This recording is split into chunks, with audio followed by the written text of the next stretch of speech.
মীরা একদমই কথাগুলো বলে চোখ মুছতে মুছতে বাইরে চলে গেল। মীরার পিছন পিছনে রাইসও এক ব্লক আরোহীর দিকে তাকিয়ে চলে গেল। আরব আরোহীর পাশে বসে আরোহীর কাঁধে হাত রাখতে আরোহী আরবকে জড়িয়ে ধরে বলল, মামা আমি কি করব বলো? আমি কি তোমার ছেলেকে বিয়ে করব নাকি অন্য কিছু করব? আমি না বুঝতে পারছি না মামা।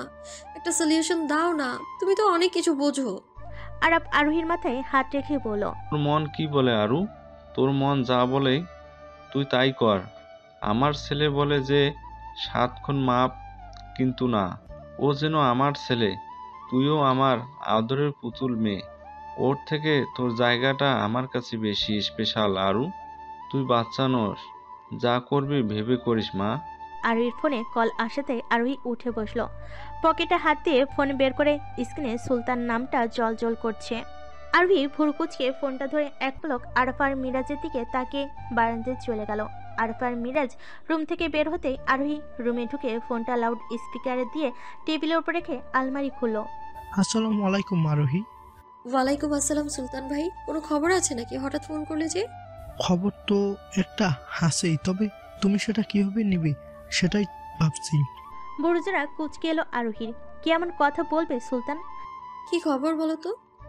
আসলে তোমার অজান্তেই চৌধুরী বাড়ির চারপাশে সিভিল পোশাকে বডিগার্ড রেখেছিলাম, জাস্ট সেফটির জন্য। আরোহী ভুরু কুচকে বলল, তার সমস্যা কোথায়? সমস্যাটা বডিগার্ড নিয়ে না, কথাটা হচ্ছে আজ দুপুরে বেলার সময় তখন একটা কিডেটা এক বডিগার্ড আমাকে কল করে বলল চৌধুরী বাড়ির পিছনে দরজা দিয়ে কালো বোরকা পরিহিত একজন মহিলা আর সাথে আরুশ খানকে দেখেছে। আমার বডিগার্ড তবে একটা সন্দেহজনক হতো না যদি না মহিলাটির হাত পা বাঁধা অবস্থায় থাকতো। মানে আরুশ খান আরও দুটো বডিগার্ড দিয়ে মহিলাকে কিডন্যাপ করেছে। দ্যাট মিন আমি যতটুকু বুঝলাম। আরোহী চমকে উঠল। তার মানে কি আরোহীর ধারণাই ঠিক? এসব আরুশ খানের কার সাজি? কোথায় নিয়ে গেছে জানো কিছু? পিছু নিয়েছিল, কিন্তু হয়তো আরুশ খান কিছুটা সন্দেহ করেছে। গাড়ি স্পিডে ছেড়ে একে বেড়ে কোথাও একটা ঢুকলো, পরে আর খোঁজেই পেলাম না তাকে। আচ্ছা তুমি দেখো আর কোনো খবর পাও কিনা। আচ্ছা রাখি তাহলে। আচ্ছা। আরোহী ফোনটা কেটে পরনের টি শার্ট চেঞ্জ করে কালো রঙের একটা লং শার্ট পরে বের হয়ে শার্টের হাতা ফোল্ড করতে করতে আরুষের রুমের দিকে এগুলো। আরোহী আরুষের রুমের সামনে গিয়ে থমকে দাঁড়ালো। ভেতরে যাবে কি যাবে না দৌড়টানায় পড়ে গেল সে। অনুমতি ছাড়া কারোর রুমে প্রবেশ করাটাও ভালো ম্যানারের মধ্যে পড়ে না। আরোহী কিছু একটা ভেবে আরুষের রুমের ভিতর ঢুকে গেল। আরোহী ভেতরে ঢুকেই ভেতর থেকে দরজা বন্ধ করে দিয়ে সামনে তাকালো। আরুষ তার রুমের সোফার উপর পায়ের উপর পা তুলে বসে আছে। ওয়েলকাম ওয়েলকাম মিস আরোহী চৌধুরী। আরোহী রাগী দৃষ্টিতে আরুষের দিকে তাকিয়ে বলল, হোয়াটস দিস মিস্টার আরুশ খান? আরুষ কিছু না জানার ভান করে বলল, আপনি ঠিক কোনটার কথা বলছেন আরোহী চৌধুরী? নাটক সিনেমা বাইরে গিয়ে করবেন, আমার সামনে না। আর এতদিন ধরে এত নাটক করার মানেটা কি? আরুষ ইনোসেন্ট ফেস করে বলল। আমি নাটক কোথায় করলাম? আরোহী দাঁতের দাঁত চেপে ধরল। কোনোভাবে রাগ নিয়ন্ত্রণ করতে পারলেই হয়। যে পরিমাণ রাগ উঠেছে এর রাগের তাড়নায় আরুষের মুখ বরাবর দু একটা ঘুষি দিলে অস্বাভাবিক কিছু হবে না। এই জায়গায় অন্য কেউ থাকলে আরোহী কি করত তার নিজেরও জানা নেই। নেহাত আরুষ ঠান্ডা গলায় বলল, পুষ্পিতা কোথায়? তার জায়গায়। আরুষ নির্লিপ্ত ভঙ্গিতে উত্তর দিল। আরুষের খাপছাড়া উত্তরে আরোহীর রাগের পরিমাণ বাড়ছে বই কি কমছে না। আরোহী দাঁতের দাঁত চিপে বলল, কোথায় আটকে রেখেছেন ওকে? আর এমন নাটক কেন? উত্তর দিন। আরুষ এগিয়ে হলো আরোহীর দিকে। আরোহী দু হাত নিজের হাতের মুঠোই শক্ত করে ধরে বলল, সব তো জানিসই, আবার জানতে চাচ্ছিস কেন? হে হে, আমি করেছি এমন? আমি পুষ্মিতাকে আটকে রেখেছি, আমি বিয়ের নাটক করেছি। কথাগুলো বলতে বলতে আরোহীর হাতের উপর নিজের মাথা ঠেকালো। আমি সব করেছি শুধু তোকে জেলাস ফিল করানোর জন্য, তোকে কাছে পাওয়ার জন্য, তোর থেকে একটু ভালোবাসা না হোক সহানুভূতি পাওয়ার জন্য। তুই আমাকে ঘৃণা করিস সেটা আমি জানি, বাসতে হবে না তোকে ভালো, আমি বাসবো। আমার ভালোবাসার পরিমাণ দুজনের হয়ে যাবে, শুধু তুই আমার চোখের সামনে থাক। তুই চোখের সামনে থেকে যা শাস্তি দিবি আমি মাথা পেতে নেব। তুই আমাকে ছেড়ে যাস না আরু, আমি আর নিতে পারবো না আরু, আমি আর কষ্ট সহ্য করতে পারবো না তোকে ছাড়া। ট্রাস্ট মি, আরও বড্ড বেশি ভালোবাসি তোকে। আমি আর লড়াই করতে পারছি না আরু, ভেতরে ভেতরে শেষ হয়ে যাচ্ছি। I can not live without you. I love you Aru, I love you. I am sorry Arohi, I am so sorry. Please ক্ষমা করে দে না পাখি। আমি আর কখনো তোকে কষ্ট দেব না আরু, কখনো তোর চোখে পানি আসতে দেব না আরু। গড প্রমিস আরু, ট্রাস্ট মি। আমাকে ছেড়ে যাস না পাখি, মরে যাব আমি। কথাগুলো বলতে বলতে চোখ থেকে পানি গড়িয়ে পড়ল আরুশ খানের। আরোহী অবাক চোখে তাকিয়ে আছে তার সামনে থাকা পুষ্টির চোখের দিকে।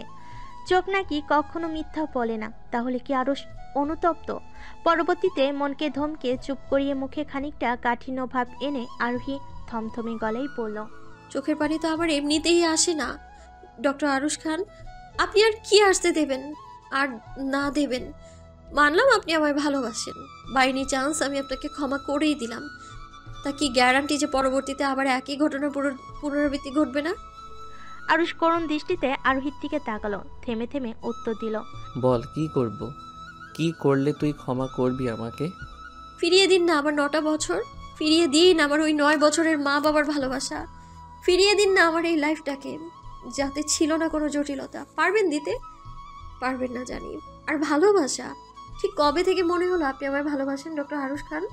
আরুষ চোখ বন্ধ করে লম্বা শ্বাস নিয়ে মুচকি হেসে বলল, ঠিক যখন থেকে ভালোবাসার মানে বুঝেছি, ঠিক তখন থেকে। আরোহী ভুরু কুচকালো। মানে?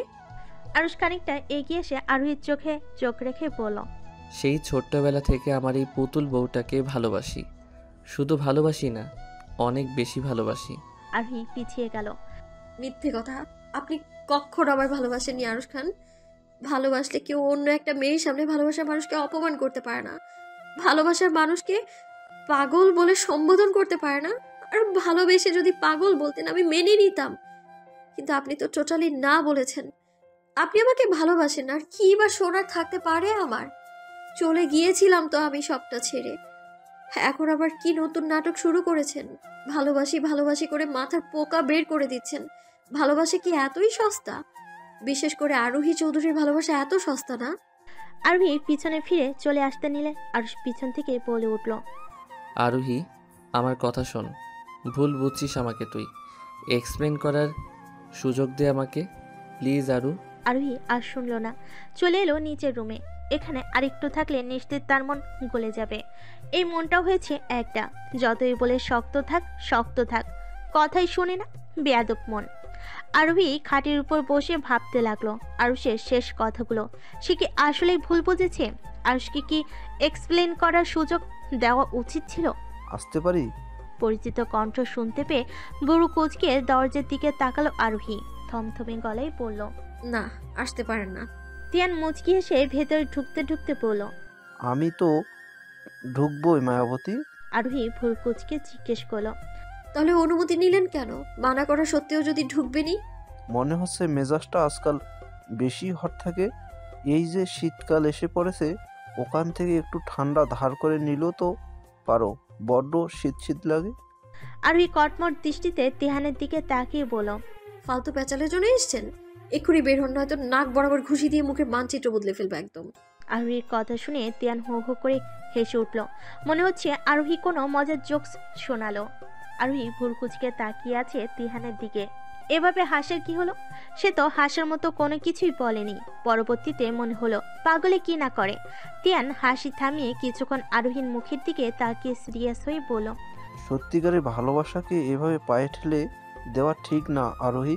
সবাই সত্যিকার ভালোবাসা পায় না। পৃথিবীতে সবচেয়ে অভাগা তো সে যে সত্যিকার ভালোবাসা পেয়েও পায়ে ঠেলে দেয়। তুমি সেই হতভাগাদের দলের নাম লিখিও না। আরোহী ভুরকুচকে তিহানের দিকে তাকালো। মানে? তিয়ান মুচকি হেসে বলল, মানেটা তুমি বুঝতেই পারছো আরোহী। আরুষ তোমাকে সত্যিই নিজের জীবনের থেকে বেশি ভালোবাসে। তুমি অনেক কিছুই জানো না, অনেক কিছুই তোমার আড়ালে রয়ে গেছে, অনেক কিছু আজও তোমার অজানা। ঠিক কোন জিনিসটার কথা বলছেন? তিয়ান খাটের উপর আসন পেতে আরোহীর মুখোমুখি বসলো, জিভতে ঠোঁট ভিজিয়ে বলতে লাগলো, তুমি কি ভাবছো আরুষ খানকে আমি এই কয়েকদিন হলো চিনেছি? না, একদম না। আরুষ খানকে আমি চিনি, জানি সেই স্কুল লাইফ থেকে। ওর সাথে আমার পরিচয় স্কুল লাইফে। প্রথম পরিচয় বন্ধুত্ব, তারপর হয়ে উঠলাম একে অপরের জানের জিগার দোস্ত, আই মিন্ট বেস্ট ফ্রেন্ড। আরুষের এমন কোনো কথা নেই যা আমি তিহান জানি না। তোমাকে কিন্তু আমি প্রথম দেখেছি রোদসী ভাবির বিয়েতে, কিন্তু তোমাকে আমি চিনি সেই স্কুল লাইফ থেকে। কিভাবে বলো তো? আরোহী ভুরু কুচকে বলল। কিভাবে? তিয়ান মুচকি হাসলো। একটা ছেলে এক মেয়েকে ঠিক কতটা ভালোবাসলে মেয়েটার এত নিখুঁত বর্ণনা দিতে পারে বলো, আমার ঠিক জানা নেই। আরও সবে 9-এ ভর্তি হয়েছে, তখন বয়স ওর 15 আর তোমার 12। ছেলেটা একদম চুপচাপ থাকতো, কথা বলতো না, বোম মারলো পেট থেকে হুম আর আচ্ছা ছাড়া কোনো কথাই বের হতো না, যেন কথা বললে তার ডিকশনারি শব্দ কমে যাবে। তবে ও খুব ভালো শ্রোতা ছিল, আর আমি ছিলাম ভাঙা টেপ রেকর্ডার। সারাদিনেই বাঁচতে থাকতাম, তাই আমার কাছে আরুষ থেকে ভালো বন্ধু আর কেউ হতে পারতো না। কিন্তু যখনই সে তোমার কথা বলতো, তখন আমি আর আরুষ পুরো উল্টো হয়ে যেতাম। ও বলতো আর আমি শুনতাম। বলতো, জানিস তিহ, আমার আরোহী এইটা করে, আমার আরোহী ওটা করে, আমার আরোহী এরকম, আমার আরোহী ওরকম। মানে আমার সাথে যদি 100টা কথা বলতো, তাহলে 100টার মাঝেই আরোহীর নাম। মাঝে মাঝে খুব বিরক্ত হতাম, কিন্তু ওর মাঝে কোনো বিরক্তির রেশটুকু পেতাম না। ও যখন তোমার কথা বলতো, ওর চোখে মুখে আলাদা উজ্জ্বলতা কাজ করতো। তিয়ান হাসলো। আরোহী অবাক চোখে তাকিয়ে আছে তিয়ানের দিকে। তিয়ান কি আদৌ সত্যি বলছে তো? এভাবেই চলেছিল আমাদের দিনকাল। তখন আমাদের পুরো দমে এসএসসি প্রস্তুতি চলছে। হঠাৎ একদিন আরুষ স্কুলে আসলো, কিন্তু তার মনটা খারাপ। জিজ্ঞেস করতেই বলল, তোমার নাকি খুব জ্বর, তাই আরোহী তার জন্য খুব বেশি পজিটিভ। আরুষের একটু জ্বর হলেই নাকি তুমি সারাদিন পানির মধ্যে দাঁড়িয়ে থাকতে, শুধুমাত্র ওর কষ্টটা উপলব্ধি করার জন্য। আরুষ একটু ব্যথা পেলেই তুমিও সেই একই জায়গায় নিজেকেই ব্যথা দিতে, মানে পুরো সাইকোদের মতো বিহেভ করতে। আরুষের পাশে অন্য কোনো মেয়েকে দেখলেই মারামারি করতে, যা আরুষকে চিন্তায় ফেলে দিল। আরুষ তোমার চোখে ওর জন্য ভালোবাসা দেখতে চেয়েছে, কিন্তু নিজের ক্ষতি করে না, নিজেকে কষ্ট দিয়ে না। তোমার সাইকো বিহেভ দিনকে দিন বাড়তেই লাগলো। কারো কথা তো শুনতেই না, জেদ করতে। তখন আমি আরুষকে বুদ্ধি দিলাম তোমার থেকে দূরে থাকার, কিন্তু তা তো তুমি আরও বেশি উচ্ছৃঙ্খল হয়ে গেলে। তাই আমি আরুষকে বলেছিলাম আমাদের ক্লাসেই একটা মেয়েকে নিয়ে ওই নাটকটা করার জন্য। আরুষ সেদিন তোমাকে যেই কথাগুলো বলেছিল, ট্রাস্ট মি, একটাও ওর মনের কথা ছিল না। আমি বলেছিলাম এইভাবে বলতে, নয়তো পরিস্থিতি আরও খারাপ হতো। প্রথমে তো আরুষ রাজি হয়নি, কারণ তুমি ভীষণ কষ্ট হবে, কিন্তু পরবর্তীতে সে রাজি হয়েছে। কিন্তু আমি বা আরুষ ঘূর্ণাক্ষরে বুঝতে পারিনি ওই ঘটনায় তুমি এত বেশি রিয়েক্ট করবে। এমনকি তোমার সেই দিন মারার কারণে মেয়েটাকে হসপিটালও অ্যাডমিট করার লেগেছে, যার কারণে আয়াত আন্টিও রেগে তোমাকে থাপ্পড় দিয়েছিল আর কথা শুনিয়েছিলেন। এটা কিন্তু যে কোনো মাই করত, কিন্তু তুমি তো ছিলে বেশ জেদি। মায়ের উপর অভিমান আর আরুষের উপর রাগ করে চলে গেলে, সেদিনই গিয়ে টোটালি যোগাযোগ অফ করে দিলে। একবারও কি মনে হয়নি আরুষের কথা, সে কেমন আছে? আরোহী চুপ করে তিয়ানের কথা শুনছে আর ক্ষণে ক্ষণে অবাক হচ্ছে। তিয়ানের করা প্রশ্নে আরোহী স্বাভাবিক দৃষ্টিতে তিয়ানের দিকে তাকালো। আরোহীর দৃষ্টি লক্ষ্য করে তিয়ান হাসলো। মেয়েটা আসলেই অদ্ভুত। তুমি যাওয়ার পর এই আরুষ খানকে কীভাবে সামলেছি শুধুমাত্র আমি জানি। এত পরিমাণ কান্না করতে আমি কোনো মেয়েকেও দেখিনি। একটা ছেলে ঠিক কতখানি ভালোবাসলে দিনের পর দিন এভাবে কান্না করতে পারে আমার জানা ছিল না। ঠিকভাবে খেত না, কথা বলতো না, শুধু বিড়বিড় করে সারাক্ষণ বলতো আমার জন্য আরোহী চলে গিয়েছে, আমার জন্য আমার আরোহী কষ্ট পেয়েছে, ওকে আমি আমার সাথে রাখতাম সব সময়। এভাবে এসএসসি পরীক্ষা দিলাম। ভালো স্টুডেন্ট তো, এত চাপে গোল্ডেন আসেনি, তবে প্লাস পেয়েছিল। ওকে ঠিক করতে আমার 3 বছর সময় লাগলো। তবে ও ডাক্তার হবে এইটাও ওর মধ্যে ছিল। কারণ কি জানো? আরোহী ভোর কুচকে জিজ্ঞেস করলো। কি? কারণ তুমি নাকি বলেছিলে আরুষকে ডাক্তার হতে, তাই ও ডাক্তার হয়ে তোমাকে দেখিয়ে দেবে। বলো তো একটা ছেলে কতটা পাগল হলে একটা মেয়ের জন্য এমন পাগলামি করতে পারে? অন্য কোনো মেয়েকে ধারেও ঘেঁচতে দিত না, যদি তুমি হঠাৎ এসে আবার ঝগড়া করো এই ভয়ে। বলে তিয়ান শব্দ করে হেসে উঠল। কলেজ লাইফ শেষ করে ও চান্স পেলো মেডিকেল, আর আমি ভার্সিটির আইন বিভাগে। তবে আমাদের মাঝে প্রতিনিয়তই যোগাযোগ হতো, আমরা কিন্তু একসাথেই থাকতাম। ও বাড়িতে থাকতো না।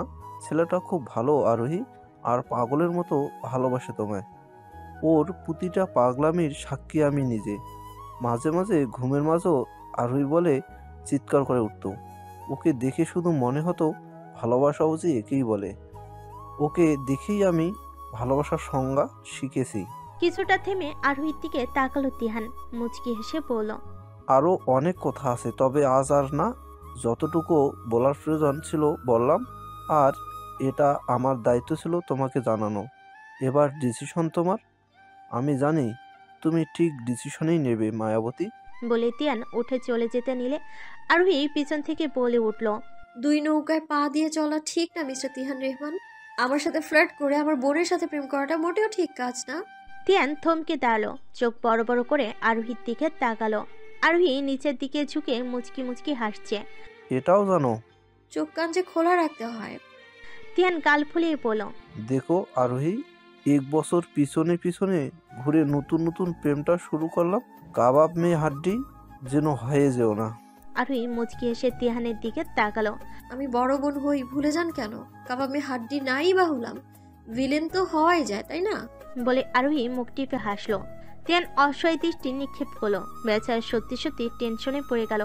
এই মেয়েকে বিশ্বাস নেই, যদি সত্যি সত্যি ভিলেন হয়ে পথ আটকে বসে থাকে তবে। আর রুষা যে মেয়ে, বোন যা বলবে তাই। তিয়ান কাঁদো কাঁদো দৃষ্টি নিক্ষেপ করে বেরিয়ে গেল রুম থেকে। যা দেখে আরোহী আবার হাসলো। ছেলেটা মন্দ না। আরোহী আরও 6 মাস আগে থেকেই জানতো তিহানের ব্যাপারে। সে যে রুষাকে ভালোবাসে, তবে সব বিষয় ইন্টারফেয়ার আরোহীর পছন্দ না। রুষা যথেষ্ট ম্যাচিওর। হঠাৎ আরোহীর তিহানের বলা কথাগুলো মাথায় এলো। মাথার ভেতর যেন কথাগুলো বারবার ঘুরপাক খাচ্ছে। কি করবে সে? আরোহী ভাবছে আসলে তার কি করা উচিত। এই তো মাত্রই মাকে ফোন করেছিল, কিন্তু আয়াত আশানুরূপ কোনো উত্তর দেয়নি। শুধু বলো, তুমি বড় হয়েছো, তোমার ভালো তুমি বুঝো, যা ভালো মনে করবে তাই করো, আমি সবসময় তোমার পাশে আছি, ব্যাস এতটুকুই। বিরক্তিতে আরোহী দীর্ঘশ্বাস ফেল। মন বারবার বলছে আরুষকে মেনে নিতে, কিন্তু ইগো বারবার তো আটকে দিচ্ছে। আরোহীর চিন্তার মধ্যেই টেবিলের উপরে থাকা ফোনটা সশব্দে বেজে উঠল। আরোহী কপাল কুঁচকে ফোনের দিকে তাকিয়ে দেখে সুলতান নামটা জলজল করছে। আরোহী ফোনটা পিক করে কানে ধরল। আসসালামু আলাইকুম সুলতান ভাই, কোনো খবর আছে নাকি? কটায় শুরু হবে? আচ্ছা আমি সময় মতো চলে আসবো, তুমি টেনশন নিও না। বলে আরোহী ফোনটা কেটে দিল। কিন্তু পরবর্তীতে আবার ফোন বাজতেই আরোহী ফোন ধরে লাউড স্পিকারে দিয়ে টেবিলের উপর রাখলো। হ্যাঁ সুলতান ভাই। আরোহী, এই কাজটার জন্য তুমি চাইলে ছুটি আরো বাড়াতে পারো।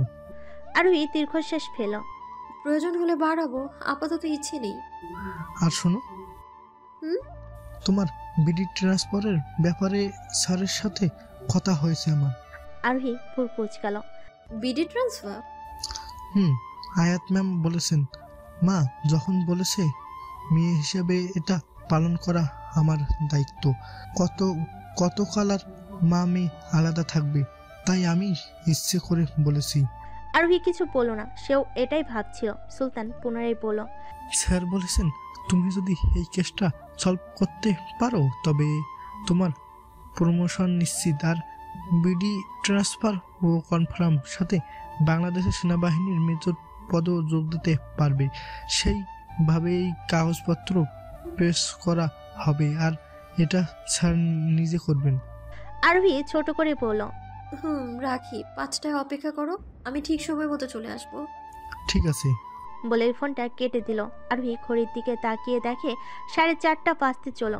Black long shirt, black pant, cap এবং মাস্ক পরে শার্টের হাতা ফোল্ড করতে করতে নিচে নেমে এলো।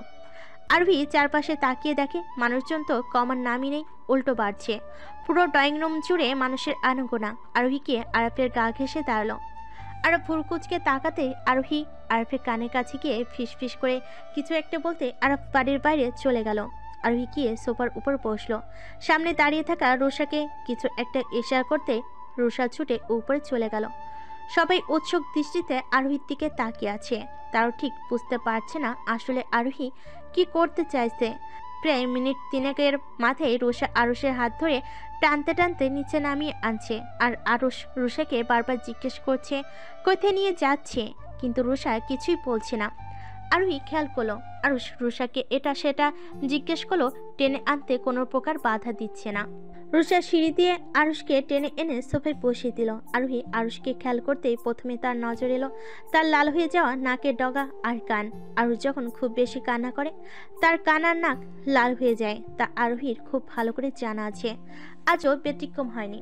আরুষ এক পলক আশেপাশে তাকাতে নজর এলো আরোহীর উপস্থিতি। বুড়ো কুচকে তাকালো সেই দিকে। আরোহী নিলিপ্ত ভঙ্গিতে বসে বসে ফোন ঘাটছে। হঠাৎ আরুষ লক্ষ্য করলো তার আব্বুর সাথে কাউকে নিয়ে সদর দরজা দিয়ে প্রবেশ করছে। লোকটা পেশাগতভাবে কাজী, তবে কথা সেটা না, এরা এখানে কি করছে সেটাই ভাবছে আরুষ। কাজী সাহেবকে আরুষের ঠিক অপোজিটের সিটে বসলো। খাতা বের করে কিছু একটা লিখতে লিখতে বলল। বরকে পিছন থেকে মাহির বলে উঠল। আমি বলছি কাজী সাহেব আপনি লিখুন। আরুষ ঘাড় ঘুরিয়ে তার ছোট বাবার দিকে তাকালো। তার মাথায় যেন কিছুই ঢুকছে না, বোধশক্তি যেন ক্ষণে ক্ষণে লোপ পাচ্ছে। কাজী লিখতে লিখতে বলল। বরের নাম? মাহির পিছন থেকে উত্তর দিল। আরুষ খান।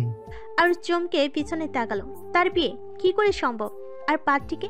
শেষমেশ পাত্রীবিহীন বিয়ে কি করে সম্ভব? বরের বাবার নাম? আরব খান। এরকম অনেক কিছু জিজ্ঞেস করে পরের তথ্যর পাঠ চুকিয়ে কাজী বলে উঠল। এবার পাত্রীর তথ্য। কাজী এক পলক আশেপাশে তাকিয়ে ভুরু কুচকে বলল। পাত্রীকে? এখানে কি পাত্রী অনুপস্থিত?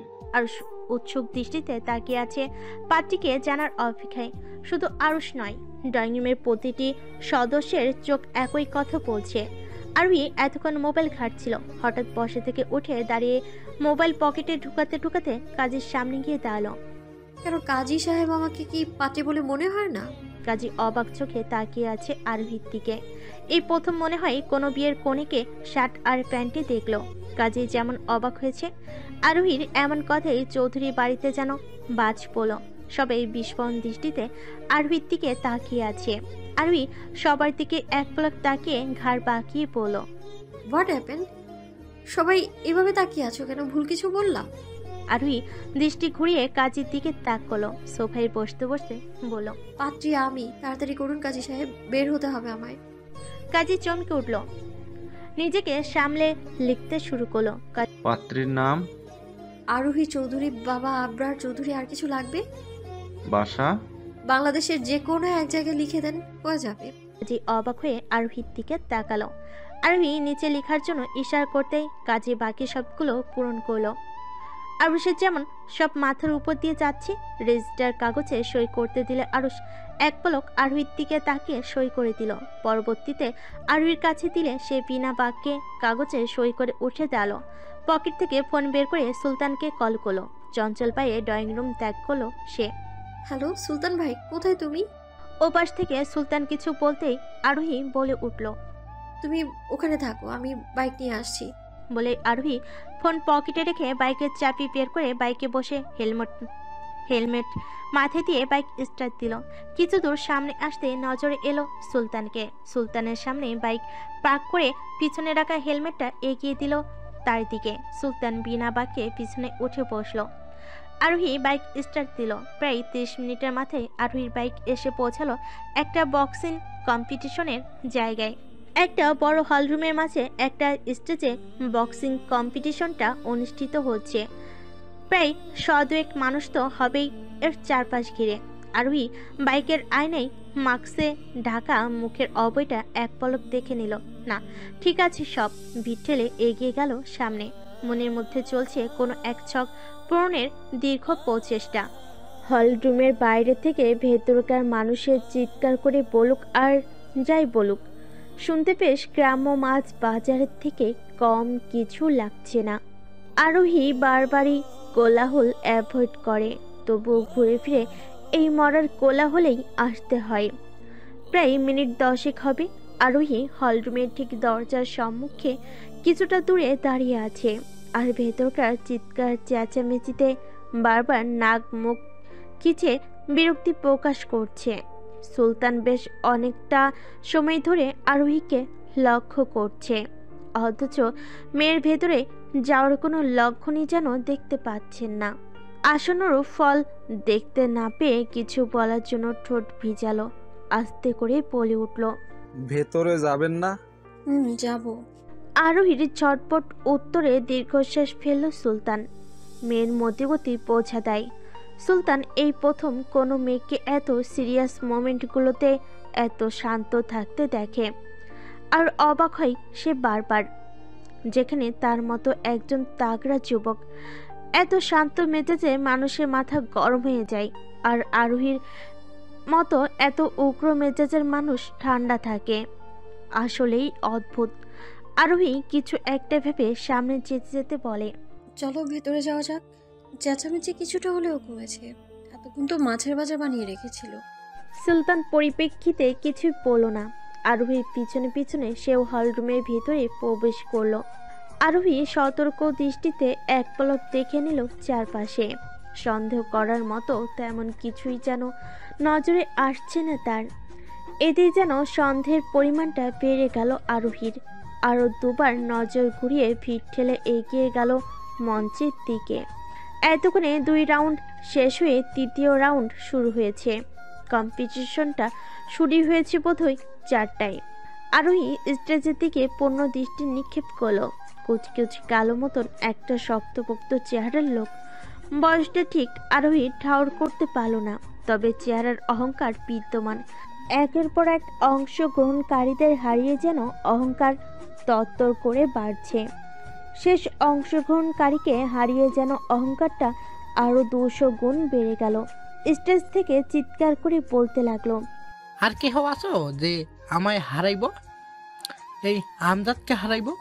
এই আমজাদ হারানোর মতো কেহ নাই জানি, তবু কইতেছি কেউ থাকলে হমনে আহো। চারপাশে পিন পতন নীরবতা বিরাজ করছে। তোমাকে হারালে আমার লাভ কি হবে কমজাত? সরি, আমজাদ। হঠাৎ কোনো এক মেয়ের কর্কশ কণ্ঠ শুনতে পেয়ে হলরুমের দরজার দিকে তাকালো সকলে। সবার দৃষ্টি কেন্দ্রবিন্দু হলো আরোহী। আরোহী সামনে এগিয়ে গেল, পুনরায় কণ্ঠে গাম্ভীর্যতা বজায় রেখে উচ্চ স্বরে বলল, কি হলো বলছো না কেন? তোমাকে হারালে আমার লাভ কি? আরোহীর কথা কর্ণগোচর হতেই সশব্দে হেসে উঠল আমজাদ। বেশ বিদ্রুপের স্বরে বলল, কে হারাইব আমারে? তুই? তোর মতো পুচকে সারি, তাও শরীর নাই এক বিন্দু গোস্ত, ফু দিলেই তো উইডে যাবি।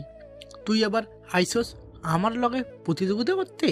আরোহী মুচকি হাসলো, এগিয়ে গেল স্টেজের দিকে।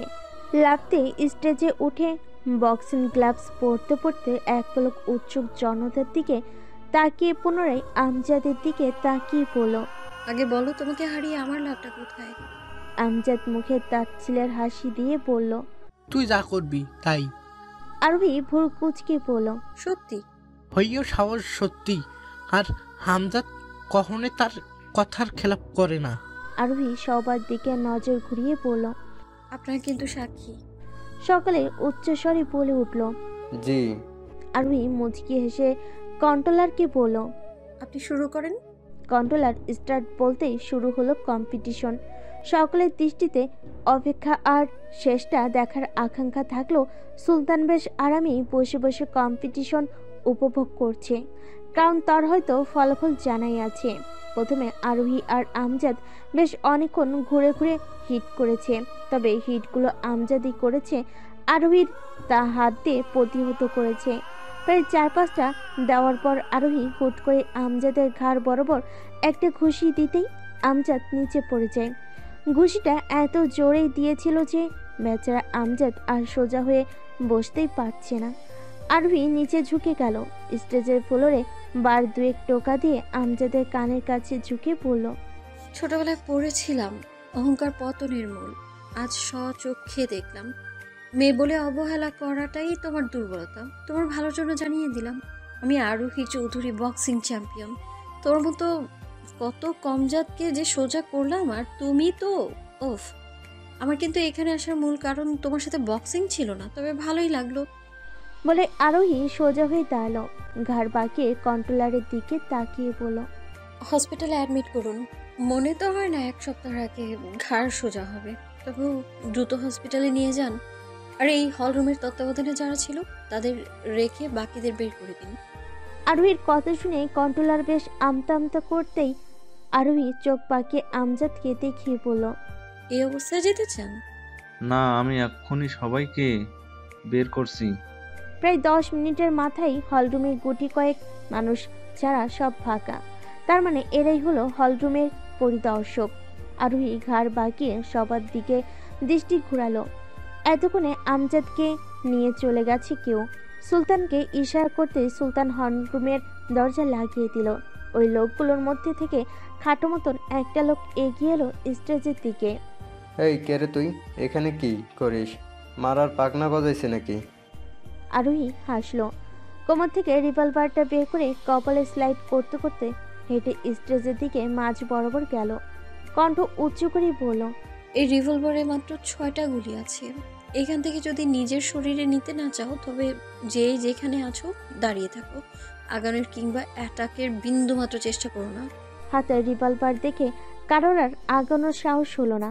আরোহী ঠিক মাঝখানে গিয়ে ঝুঁকে নিচে টোকা দিয়ে মুচকি হাসলো। এক হাত তখনও বক্সিং গ্লাভস পরা।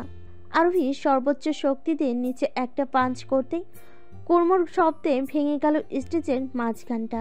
আরোহী দেখলো কাঠটা বেশ শক্ত করে রাখা আছে। টেনে টেনে সরাতে নজরে এলো একটা দরজাটা স্টিলের, তবে তালামানা নয়। আরোহী ঘাড় বাঁকিয়ে সবার দিকে তাকালো। সবার দৃষ্টিতে ভয় দৃশ্যমান, তবে এই ভয় থেকে জানের ভয় সবারই আছে, তাই হয়তো কেউ আগাচ্ছে না। আরোহী টান দিয়ে দরজা খুলতেই ভেতর থেকে বেরিয়ে এলো একটা সিঁড়ি, বেশ লম্বা আর অনেকটা অন্ধকার।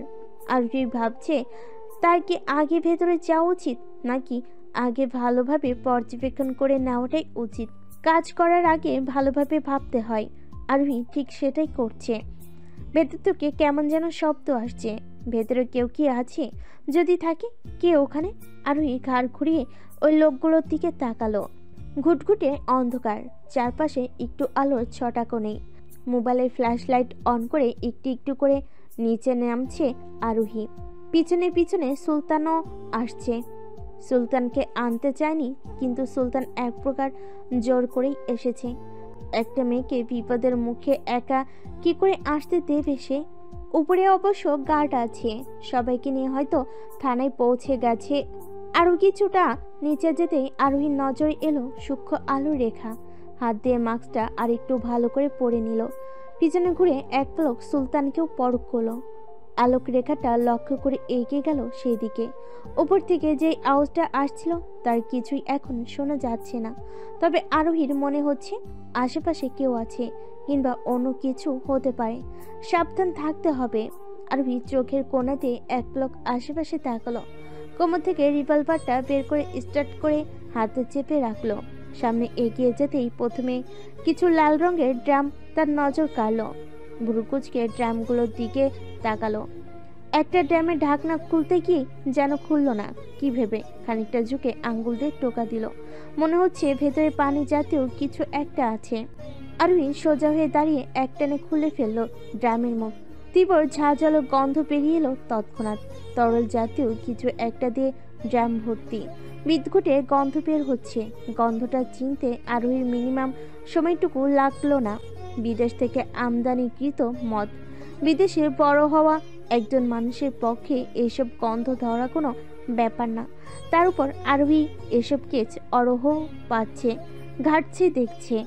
যদিও এসব নিষিদ্ধ জিনিস কখনো ছুঁয়ে দেখেনি ও, তবে এসব মাদক ড্রামে ভরে রাখার কারণটাও বুঝলো না সে। একটা একটা করে প্রায় 20-25টা ড্রাম খুলে দেখলো। সবগুলোই মদ, তবে ফ্লেভার আলাদা, যা বুঝতে পেরে আরোহী হাসলো। তার সাথে আরেকটা জিনিস তার ধারণা হয়ে গেছে, এসবের মূলে যে রয়েছে নিশ্চয়ই সে খুব শৌখিন স্বভাবের আর অল্প বয়সী, কারণ ফ্লেভারগুলো খুবই রেয়ার, যা সহজে পাওয়া যায় না। কারোর গঙ্গানির শব্দে আরোহী চমকে উঠল। আশেপাশে তাকে কাউকে নজরে এলো না তার। আরোহী শব্দের দিকে আঁচ করে এগিয়ে গেল বাঁ দিকে। সেদিকে সারিবদ্ধভাবে কিছু কামরা আছে, যেখানে মোটা মোটা কিছু জং ধরা তালা ঝুলানো। তার ঠিক মাঝের কামরায় থেকে যেন শব্দটা আসছে। আরোহী গিয়ে দাঁড়ালো সে কামরার সামনে।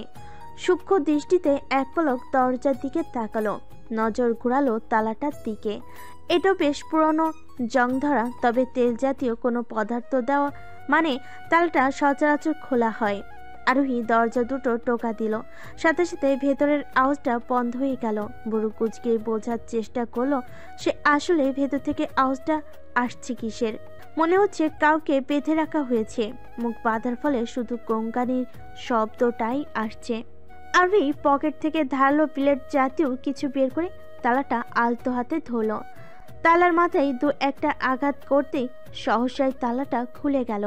আরোহী দরজা ধাক্কা দিতে মর্মর শব্দে দরজাটা খুলে গেল। ভেতরে ঘুটঘুটে অন্ধকার, আলো বাতাস কিছু আসবার জো নেই। আলো সূক্ষ্ম রেখারও ঢোকার পথ নেই। আরোহী মোবাইলের ফ্ল্যাশ লাইট অন করে হাতটাতে সুইচ বোর্ড পেয়ে গেল। অন বাটন ক্লিক করতে চারপাশে লাল আলোয় ভরে উঠল। আরোহী সামনে তাকাতে আটকে উঠল। প্রায় 30-35 জন মেয়ে হাত পা মুখ বাঁধা অবস্থায় পড়ে আছে। আরোহীর নজর ঘুরালো সবার দিকে। এক একজনের অবস্থা শোচনীয়। সহসাই আরোহীর নজর গেল কামরার এক কোণায় বসে থাকা এক রমণী। লম্বা চুলগুলো উস্কো খুস্কো হয়ে এদিক ওদিকে ছড়িয়ে আছে। গায়ের রং ফ্যাকাশে হয়ে সাদা রংটা কেমন উজ্জ্বল দেখাচ্ছে। বোঝা যাচ্ছে কতদিন সূর্যের আলো গায়ে পড়ে না। আরোহী এগিয়ে গেল সেদিকে, হাঁটু গেড়ে বসলো মেয়েটার সামনে। নিজের সামনে কারোর উপস্থিতি টের পেয়ে সামনে তাকালো মেয়েটা। নিভে যাওয়া চোখের পলক যেন পড়ছে না। আরোহী নিজের হাত এগিয়ে দিয়ে চুলগুলো পিছনে ঠেলে দিল আলতো হাতে। গায়ে স্পর্শ পেয়ে মেয়েটা কেমন যেন কেঁপে উঠল আর বিড়বিড় করে কিছু একটা বলতে লাগলো। আরোহী ঝুঁকে বোঝার চেষ্টা করলো আসলে মেয়েটা কি বলছে। আমাকে ছেড়ে দাও, আমাকে আর মেরো না, আমি আর সহ্য করতে পারছি না, ভীষণ কষ্ট হচ্ছে আমার, শরীর চলে যাচ্ছে, আর মেরো না, পায়ে পড়ি তোমার। আরোহী চমকে উঠে মেয়েটার দিকে তাকালো। সারা শরীরে রক্ত লেগে আছে। মায়ের ত্যাগ ফর্সা শরীরে লালচে বর্ণ ধারণ করেছে। আরোহীর চল শক্ত হয়ে উঠল, চোখের বর্ণ হয়ে উঠল ভীষণ লাল। এমন ফুলের মতো বাচ্চা একটা মেয়েকে কারা এমনভাবে মেরেছে জানতে ইচ্ছে করছে। বয়সের কত হবে? এই 15-র মতো। এমন একটা ফুলকে যে কষ্ট দিয়েছে, এত সহজে পার পেয়ে যাবে তা তো হবে না। সে তো ওই জানোয়ারকে বের করে ছাড়বে, আর এমন শাস্তি তার জন্য অপেক্ষা করছে যা সে কল্পনাতেও আনেনি। আমাকে অন্ধকারের রাজ্য স্বাগতম আরোহী চৌধুরী। তুমি বেশ সোহান মাল আছো আরোহী। এত ধূর্ত আর তীক্ষ্ণ বুদ্ধিমান আমি আজ পর্যন্ত কোনো মেয়েকেই দেখিনি। সেই ঘুরে ঘুরে আমার রাস্তায় বের করতে ছাড়লে, বাট আই লাইক ইট। পরিচিত কণ্ঠ শুনতে পেয়ে আরোহীর চোয়াল শক্ত হয়ে গেল। পরক্ষণেই ভুরু বাঁকা করে শব্দ করে হেসে উঠল। শেয়ানা তো হতেই হতো। আসলে শেয়ানে না হলে খেলাটা তো বেশি একটা জমে না মিস্টার সাজিদ খন্দকার। সাজিদ খন্দকার খানিকটা এগিয়ে আসলো। ব্যাপারটা ভালো লাগলো। আমি চারপাশেও বোকা বোকা মানুষের সাথে খেলে বেশি একটা স্বাদ পাচ্ছিলাম না। এবার মনে হচ্ছে খেলাটা জমবে। আরোহী ভুরু নাচিয়ে শব্দ করে হাসলো। আরোহীর হাসি শুনে সাজিদ খানিকটা ভরকে গেল। আরোহীর মুখে ভয়ের ছিটাফোঁটাও দেখতে পাচ্ছে না সে, তাই আরোহীকে ভয় দেখাতেই বলে উঠল, চারপাশে আমার লোক ঘেরাও করে রেখেছে, বের হওয়ার রাস্তা বন্ধ তোমার আরোহী চৌধুরী। এসেছো নিজের ইচ্ছায়, তবে বের হতে তুমি পারবে না। আমি চাইলে এই মুহূর্তে তোমার চিহ্ন এই পৃথিবী বুক থেকে মুছে ফেলতে পারি। আরোহী পাশে থাকা চেয়ার টেনে আয়েশি ভঙ্গিতে বসে আড়মোড়া ভাঙতে ভাঙতে বলল, নিজেকে তুমি বেশ চালাক মনে করো তাই না? এটাই তোমার মুদ্রা দোষ। সাজিদ অবাক চোখে তাকিয়ে আছে আরোহীর দিকে। মেয়েটার মনে কি আসলে ভয়ডর নেই? ভয় লাগছে না? আরোহী শব্দ করে হেসে উঠল, যেন সাজিদ কোনো মজার জোকস শোনালো। ভয়? আর তোমাকে? হাসালে। কোনো কাপুরুষকে আর যাই হোক আরোহী ভয় পায় না। আর ভয় পাবার কি কোনো যুক্তিসঙ্গত কারণ আছে? আচ্ছা, ভয় মানুষ কিসে পায় বলো তো? মৃত্যুকে, তাই তো? কিন্তু আরোহী চৌধুরী তো সেটাই চায়। ভয় কেন পাবে? আজ পর্যন্ত আরোহী চৌধুরী কোনো কাজে ভয় পায়নি, পাবেও না। সেই আশাটা চিরতরে বাদ দাও। আরোহী চোখের ইশারায় সুলতানকে কিছু বলতেই সে নিঃশব্দে কামরা ছেড়ে বেরিয়ে গেল। সাজিদ বেশ বিরক্ত হলো। মেয়েটার কোনোভাবেই যেন ভরকে দিতে পারছে না। সব ক্ষেত্রেই এত স্বাভাবিক জিনিসটা সাজিদের ঠিক হজম হচ্ছে না। তুমি আরোই আজ থেকে আমার হাতে বন্দি। ভয় নেই, একবারে মারবো না তোমায় আমি, ধুকে ধুকে শেষ করব তোমায় আমি। জীবনে চলার পথে সবসময় পরিস্থিতি অনুকূলে থাকে না সাজিদ খন্দকার। জীবনটা বড় জটিল সমীকরণ, সবাই তো সমাধান করতে পারে না। আর যদি একবার গরমিল হয়ে যায় তখন বোঝা যায় জীবনটা ঠিক কতখানি দুর্বিষহ হতে পারে। ধরতে পারো জীবনটা একটা খেলা, আর খেলার মোড় যে কোনো সময় যে কোনো অ্যাঙ্গেল থেকে ঘুরে যেতে পারে, কিছুই বলা যায় না। কথাগুলো বলেই ভুরু বাঁকা করে সাজিদ খন্দকারের দিকে তাকালো আরোহী। সাজিদ খন্দকার ঠাই আরোহীর সামনে বসে আছে। মুখ দেখে বোঝা যাচ্ছে আরোহীর বলা কথাগুলোর মর্মার্থ উদ্ধার করতে সে অক্ষম। আরোহী হাসলো। সবার কথা মানে যদি সবাই বুঝতই তাহলে তো আর এত কষ্ট করা লাগতো নাকি। আরোহী পায়ের উপর পা তুলে চেয়ারের হাতলে কোনোই রেখে মাথা হেলিয়ে হাতের তালুর উপর রাখলো। ঘাড় বাঁকিয়ে সাজিদ খন্দকারের দিকে তাকিয়ে বলল, তা যাই হোক, মেয়েগুলোকে দিয়ে কি করবে শুনি? সাজিদ খন্দকার খানিকটা কেশে বলল, তুমি যেহেতু আমার হাতে বন্দি, তার উপর যে কোনো সময় উপর টিকিটের হাতে পেয়ে যাবে, তাই তোমার থেকে লুকোনোর কোনো দরকার মনে হয় না। খানিকটা ভেবে বলল, মেয়েগুলোকে বিদেশে পাচার করব, আর যেগুলো বাইরাতদের পছন্দ হবে না তাদের কিডনি, চোখ মানে সেই অঙ্গগুলো বিক্রির যোগ্য, সেগুলো বিভিন্ন হসপিটালে বেচে দেব। আরোহীর চোয়াল শক্ত হয়ে উঠল। কত সহজেই এত নিকৃষ্ট একটা কথা বলে ফেলে লোকটা। ঘৃণায় শরীরটা রেডি করছি তার। কিছু একটা ভেবে বলল, তুমি বেশ চালাক সাজিদ খন্দকার, মানতেই হবে তোমার বুদ্ধির লাজবাব। কিভাবে নিজের ব্যবসার অবস্থান আর কালো জগৎ একসাথে চালিয়ে যাচ্ছ, আর দুটোতেই সাকসেসফুল। বাংলাদেশের খন্দকার গ্রুপ অফ কোম্পানি সবাই এক নামে চেনে। আমি ইমপ্রেসড। সাজিদ খন্দকার লাজুক হাসলো। সে বুঝতে পারল না আরোহী তাকে কি পরিমাণ তেল মারল। সাজিদ খন্দকারের লাজুক হাসি দেখে আরোহীর ঠোঁটের ফুটে উঠল রহস্যময় বাঁকা হাসি, যা সাজিদ খন্দকারের অগোচরে রয়ে গেল। খানিকটা অহংকার করে বলে উঠল, বুঝলে আরোহী চৌধুরী, এসব কালো জগৎ চালাতে গেলে অনেক তীক্ষ্ণ বুদ্ধির প্রয়োজন হয়, যা সবার থেকে না। এই সাজিদ খন্দকার, এর সাথে পাঙ্গা নেওয়া তোমার ঠিক হয়নি। আরোহী সাজিদ খন্দকারের কথাই সায় জানিয়ে বলল, তা যা বলেছ, আসলে অনেক বুদ্ধির দরকার, যা তোমার আছে। আমি না সত্যিই অবাক হই মাঝে মাঝে তোমাকে দেখে। আচ্ছা, তোমার এই জগতে পদার্পণ কতদিন হলো? সাজিদ খানিকটা ভেবে বলল, এই বছরে 3 কে হবে। বাহ, এই কয়দিনে এত বড় একটা আস্তানা করে ফেললে, সত্যি অবাক হলাম আমি। আরোহীকে থামিয়ে দিয়ে সাজিদ বলে উঠল, আর এটা কি বললো? এই আস্তানা তো আমার সবচেয়ে ছোট আস্তানা। পুরো দেশে এরকম প্রায় 5টা আস্তানা আছে। আরোহী চমকে যার ভান করে বলল, 5টা? তাও বড় বড়? সেখান তো আরো অনেক মানুষও আছে। তা নিশ্চয় হাইট প্লাস জঙ্গলে হবে, তাই না? সাজিদ খানিকটা হেসে বলে উঠল, তুমি আসলেই বোকা আরোহী চৌধুরী, তোমাকে কিভাবে ফোঁস নিল সেটাই ভাববার বিষয়। হাইট গ্যাস আস্তানা করলে সরকার সহজেই ধরে ফেলে। আরোহী খানিকটা নিশ্চিন্ত হয়ে পড়ল, তাহলে আমার আস্তানায় সব জনসমাগে, যেমন ধরো আমার সবচেয়ে বড় আস্তানা হলো চট্টগ্রাম বন্দর, ঠিক পাশেই একটা বাজার আছে, তার পশ্চিমে পাশে কিছু ঘর সবসময় তালা বন্ধ থাকে ওইখানে। আরোহী চমকে উঠে বলল, যদি মানুষ ধরে ফেলে? সাজিদ শব্দ করে হেসে বলল, আমার কি এত বোকা মনে হয়? আমি আমার সব আস্তানা মাটি নিচেই করেছি, মানুষ কেন কাক পক্ষীতেও টের পাবে না। আরোহী মুচকি হাসলো, তবে তা মাস্কের আড়ালে। তা বাকিগুলো কি চট্টগ্রামী? সাজিদ খন্দকার মুচকি হাসলো, আরে না, পরেরটা মংলা বন্দরের পাশে যে বাজার জমে ওইখানেই ঢাকাতেই আছে 3টা, একটা সদরঘাটের কাছে, আর একটা ধানমন্ডি লোকের কাছে, আর একটা যেখানে আপাতত তুমি বসে আছো। আরোহী বলে উঠল। এত বড় একজন ব্যবসায়ী, সে কি শুধুই মেয়ে পাচারই করে নাকি? সাজিদ হেসে উঠল। তোমার তো বেশ কৌতূহল আরোহী চৌধুরী, তা বেশ ভালো। জীবনে আর জিজ্ঞেস করতে পারো কি না পারো বলা তো আর যায় না, হয়তো এই মুহূর্তে তোমার পাল নিয়ে নিতেও পারি। আরোহী শব্দ করে হেসে পড়ল। তা তো জানি, মৃত্যু যে আমার দুর্গরায় করান আছে।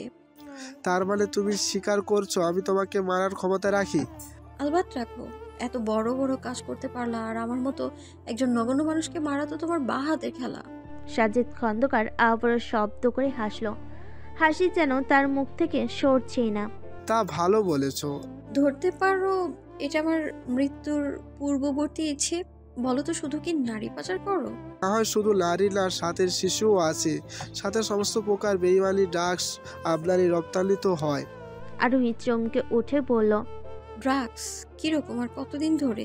এই ধরো ফেন্সিউডিল, বাবা, তারপর বিদেশে মদ, বিশেষ করে নিঃশব্দ যেই মদগুলো, তারপরে বেমাইল মদক তো আছেই। সবগুলো এলে আমার আস্তানায় রাখি, আমি চেক আউট করি, তারপরে বিভিন্ন আস্তানায় পাঠাই, সেখান থেকেই সেল হয় চড়া দামে। এত কিছু যে করো, দেশে বর্ডার পেরো কি করে? বড় বড় ক্ষমতাবানদের সাথে হাতে থাকলে সবই সম্ভব। মানে হলো দেশের কিছু এমপি মন্ত্রী আছে যারা এই সব হাতে আছে, মোট অঙ্কের টাকার কাছে নিজেকে বিক্রি করে দেয়, আর কি তাদের সহায়তা তো আনি। আরোহী দীর্ঘশ্বাস ছেড়ে বলল। ঠিক কাদের কথা বলছো বুঝতে পারছি না। সাজিদ খন্দকার ভুরু বাঁকিয়ে তাকালো আরোহীর দিকে। তুমি ঠিকই কি জানতে চাইছো আরোহী চৌধুরী? মৃত্যুর আগে শেষ ইচ্ছে পূরণ আর কি? মন্ত্রী সাখাওয়াত শেখ আছে। আরোহী সোজা হয়ে বসল। যা জানার তা জানা হয়ে গেছে।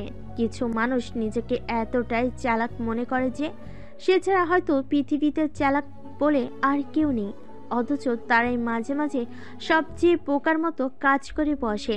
তেমনি সাজিদ খন্দকার নামক লোকটা নিজের গুণগান গাইতে এতটাই ব্যস্ত যে তার গোপন তথ্য ফাঁস করতেও একটুও কার্পণ্য করেনি। মুখে বাঁকা হাসি ফুটিয়ে উঠে দাঁড়ালো আরোহী। সাজিদ খন্দকারের চারপাশে ঘুরতে ঘুরতে বলল। মেয়েদের গায়ে হাত তুলেছে কে?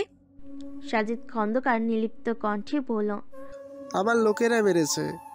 আরোহী ঘুরতে ঘুরতে সাজিদ খন্দকারের ঠিক পিছনে গিয়ে দাঁড়িয়ে পকেট থেকে নিঃশব্দে একটা ধারালো বিলেট জাতীয় কিছু বের করে সাজিদ খন্দকারের গলায় চেপে ধরতেই সাজিদ থমকে গেল। আরোহী ঠান্ডা গলায় বলল। কেন মেরেছিস? কি অপরাধ তাদের? কি ক্ষতি করেছে তারা তোর? সাজিদ ভয়ে কোনো কথা বলছে না, তার উপর গলায় এমন ধারালো অস্ত্র। এই মেয়েটি কত রূপ আছে ভেবে পায় না সাজিদ খন্দকার।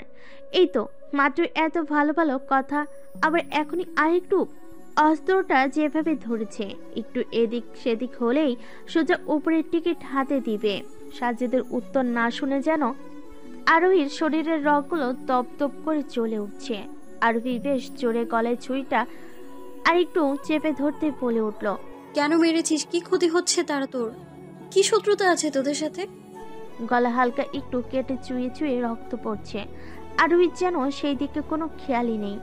না, মাছি মেরে হাত নষ্ট করার মতো মেয়ে আরোহী চৌধুরী নয়, তা তুই ভালো করেই জানিস সাজিদ খন্দকার। যা, আজ তোকে ছেড়েই দিলাম। বলে আরোহী তাকে ছেড়ে দিয়ে আবার সাজিদ খন্দকারের সামনে গিয়ে বসল। সাজিদ খন্দকার যেন হাঁপ ছেড়ে বাঁচল, গলায় হাত দিয়ে গর্জে উঠে পড়ল। তোমার এত বড় কলিজা আরোহী চৌধুরী, তুমি সাজিদ খন্দকারকে আঘাত করো, দুঃসাহস দেখিয়েছো, আজ তোমার মৃত্যু নিশ্চয়ই। রাগে ফুপাতে ফুপাতে কথাগুলো বলেই কোমর থেকে রিভলভার বের করে আরোহীর দিকে তাকলো সাজিদ খন্দকার। আরোহী তখন চেয়ারে বসে নিজের নখ কামড়াচ্ছে আর একটু পরপর সাজিদ খন্দকারের দিকে তাকাচ্ছে, যেন এখানে কোনো সার্কাস হচ্ছে আর আরোহী সেটা মনোযোগ দিয়ে দেখছে। সাজিদ খন্দকারের হাতে রিভলভার দেখে আরোহী মুচকি হাসল। আরোহীর চোখে ঘাবড়ে যাওয়া বা ভয় কোনোটাই যেন স্থান নেই। এত নিশ্চিন্তে বসে নখ কামড়ানো দেখে সাজিদ খানিকটা থতমত খেয়ে গেল। আরোহীর দিকে তাক করে যেই গুলি ছুটতে যাবে, প্রচণ্ড ব্যথায় সাজিদের দেহ কেঁপে উঠল। সাথে সাথেই হাত থেকে রিভলভারটা মাটিতে খসে পড়ে গেল। এক হাত দিয়ে অপর হাত চেপে ধরলো, হাঁটু ভেঙে বসে পড়ল নিচে। হাত থেকে ফিনকি দিয়ে রক্ত বের হচ্ছে, হাতে গুলি করা হয়েছে। হাত চেপে ধরে দরজার দিকে তাকালো সাজিদ। সুলতান এক হাতে রিভলভার নিয়ে দাঁড়িয়ে আছে। সুলতান মুচকি হেসে রিভলভারের মাথায় ফুঁক দিয়ে এগিয়ে গেল সামনের দিকে। সুলতান সাজিদ খন্দকারের সামনে গিয়ে হাঁটু গিয়ে বসে পড়ল। ট্রেনিং প্রাপ্ত তো, তাই নিশানা মিস হয় না আমার, একদম বরাবর হাতে। তোর ভাগ্য অনেক ভালো, নয় তো সাথে করে গলা কাটা মুরগির মতো ছটফট করতে করতে উপরে চলে যেতি। যদি বাই এনি চান্স গুলিটা তো হাতে না করে মাথার খুলিতে করতাম। বাট গুড লাক, লাক ফেরার করেছে তোকে। বাট আই ডোন্ট নো কতক্ষণ ফেভারটা করে। ব্যথায় কাটতে কাটতে সাজিদ খন্দকার এক পলক সুলতানের দিকে তাকালো। চোখ লাল হয়ে যেন আগুনের ফুলকি বের হচ্ছে। চোখ দিয়ে ভস্ম করে দিচ্ছে সুলতানকে। যা দেখে সুলতান হাসলো। বসা থেকে উঠে দাঁড়িয়ে ঘাড় বাঁকিয়ে আরোহীর দিকে তাকালো সুলতান। আরোহী মুচকি হাসলো। কিছুক্ষণের মাঝেই কালো পোশাকধারী শক্তপোক্ত চেহারার কিছু মানুষ সেই অল্প আলোর রুমটাই প্রবেশ করলো। সাথে রয়েছে অনেকগুলো স্ট্রেচার। এক একে প্রতিটি মেয়েকে স্ট্রেচারে করে অ্যাম্বুলেন্সে নিয়ে যাওয়া হয়েছে এবং হসপিটালে অ্যাডমিট করার ব্যবস্থা করা হবে। আরোহী দীর্ঘশ্বাস ছেড়ে মেয়েগুলোর চলে যাওয়া দেখে ফের সুলতানের দিকে তাকালো। চোখে মুখে ক্লান্তিতে ছেয়ে আছে। আরোহী ঘাড় বাঁকিয়ে এক পলক সাজিদ খন্দকারের দিকে তাকালো। অবহেলিত বস্তু নাই পড়ে আছে সে। আরোহী ঠোঁট এলিয়ে হাসলো। এমনটা তো হওয়ারই কথা ছিল। খোদা তো ছাড় দেয়, কিন্তু ছেড়ে দেয় না। আরোহী সাজিদ খন্দকারের সামনে হাঁটু গিয়ে বসলো। সাজিদ খন্দকার দুর্বল নেত্রে আরোহীর দিকে তাকালো। ব্যথায় নীল হয়ে যাওয়া মুখখানিক দেখে বিন্দু মাত্র মায়া হলো না আরোহীর। গাটা ঘৃণায় রিডি করে উঠল। মুখে এক চিলতে হাসি ঝুলিয়ে আরোহী বলল, বলেছিলাম না অতবার বেরো না, ঝরে পড়ে যাবে। শুনলে না তো আমার কথা। আসলে আরোহী তোর মতো দুপয়সার বুদ্ধি ঘটে নিয়ে চলে না। তোর মতো কত লাফাঙ্গাতে টাইট দিয়ে সোজা করেছি। যদিও তাদের কাছে তুই চুনোপটি, তোকে আমি একদমই মারতাম না। জানে মারার কোনো ইচ্ছেই আমার ছিল না, কিন্তু ওই যে ফুলের মতো নিষ্পাপ একটা বাচ্চাদের তোরা কষ্ট দিয়েছিস। যতবার তোকে ছেড়ে দেবো বলে ভাবছি, ঠিক ততবারই ওই বাচ্চা ফুলটার রক্তাক্ত শরীরটা আমার চোখের সামনে ভেসে উঠছে। ইচ্ছে করছে তোকে কেটে টুকরো টুকরো করে আমার পোষা কুকুরদের খাওয়াই। তুই তো জানিস সাজিদ খন্দকার, আরোহী চৌধুরী কখনো তার কোনো ইচ্ছা অপূর্ণ রাখে না, তাই এটাও রাখবে না। Have a nice night dude. বলে আরোহী উঠে দাঁড়ালো। এতক্ষণ সুলতান আরোহীর পাশে দাঁড়িয়ে তার কথাগুলো শুনছিল। আরোহী দাঁড়াতেই সুলতান শুকনো ঢোক গিলে মনে মনে ভাবল, আল্লাহ ভালো জানেন আজ রাতে আবার কোন নির্মম দৃশ্যের সম্মুখীন হতে হয় তাকে। আরোহী যে কতটা নির্মম হতে পারে তার সুলতানের অনেক আগেই ধারণা হয়ে গেছে। খুব শান্ত মেজাজের মানুষগুলো খুবই ভয়ানক। তারা শান্ত মাথায় ধীরে সুস্থে খুন করে। আরোহী সবাইকে মারে না, বাট যাকে মারে সে নির্মম দৃশ্য দেখলে একজন শক্ত মনের মানুষও অজ্ঞান হতে দুবার ভাববে না। আরোহী খুব সূক্ষ্মভাবে কেটে টুকরো টুকরো করে। আরোহী যেহেতু বলেছে, কথায় 1% ও এদিক সেদিক হবে এটা শিওর।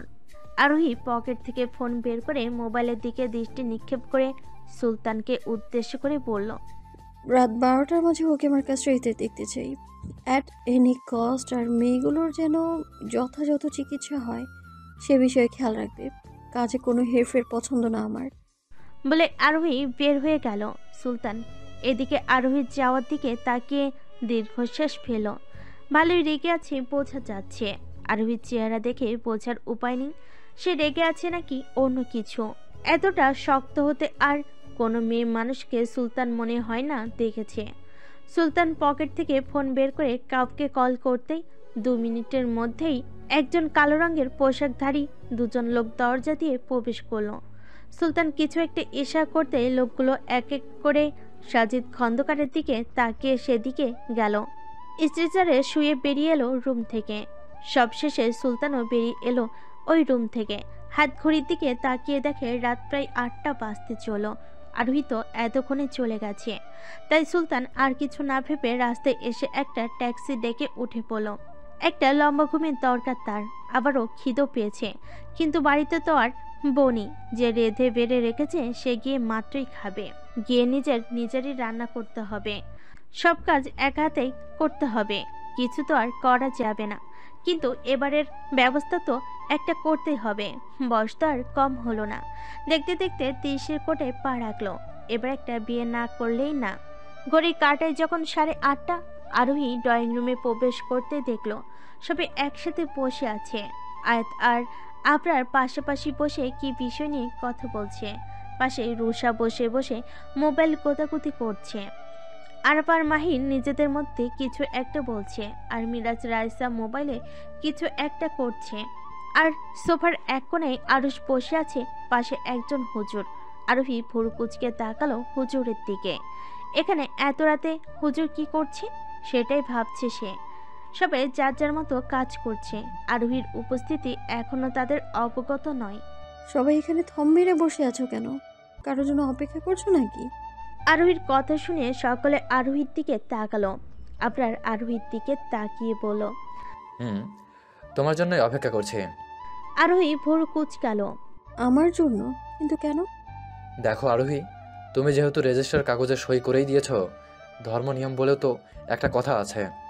তুমি তো হাফ কমপ্লিট করেই চলে গেলে, তাই বাকি হাফ কমপ্লিট করা প্রয়োজন বলেই আমি মনে করি।